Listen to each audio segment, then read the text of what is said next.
बिना पढ़े तुम्हारा काम चलेगा नहीं भाई, ठीक है बात।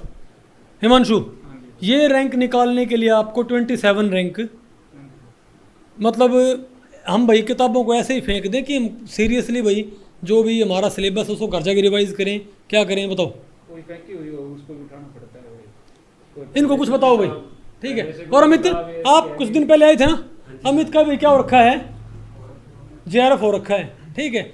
अब अगर आपका JRF हो जाता है तो आप इजीली IITs में या कहीं पर भी भाई अच्छी जगह पे एडमिशन ले सकते हो PhD में। इवन आप जो भाई क्या बोलते हैं DU है, दूसरी यूनिवर्सिटीज़ यहाँ पर आप PhD में दाखिला ले सकते हो, ठीक है। ओके हिमांशु, इनको आप कुछ बताओ, ये लो, ये थोड़ा इनको मोटिवेट करो। ये बच्चे भाई ये मेरी सुनते नहीं, ठीक है। कल इनको दोबारा बताओ कि ऑल इंडिया 27 रैंक का मतलब क्या होता है और नेट JRF का पेपर क्या होता है। हाँ बताओ भाई।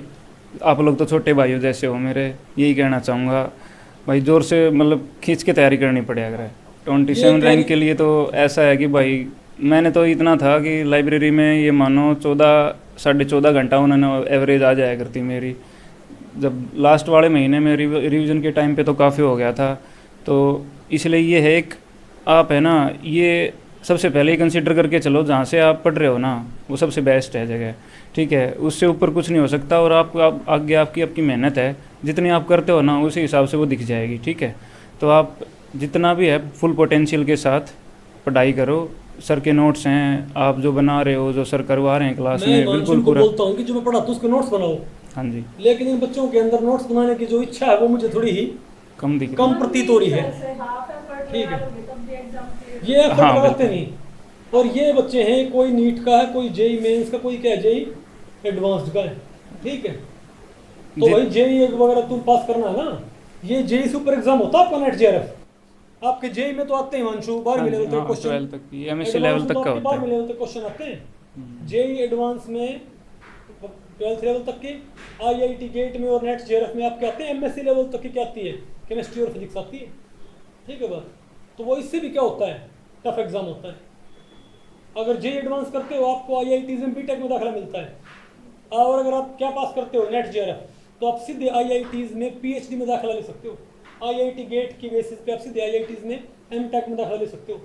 अब अगर अमित और ये हिमांशु चाहें भाई तो 27 रैंक के ऊपर इंसान बहुत ईजीली, मैं आपको बताऊं, IITs में आपका बहुत ईजीली दाखिला हो जाएगा, वो PhD में।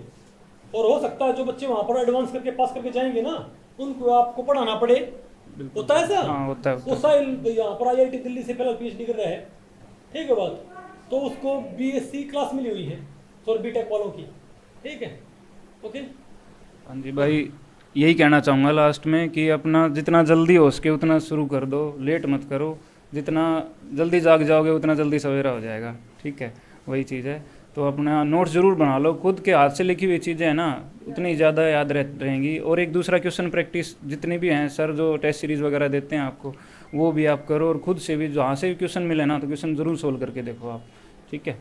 बस यही कहना चाहूँगा मैं आपको। Thank you. आपको उससे आपकी क्या बोलते हैं क्वेश्चन सॉल्विंग एबिलिटी पेपर में फिर आपको कम एफर्ट लगेगा, ठीक है बात। ओके और कुछ पूछना भाई, किसी ने कुछ बताओ,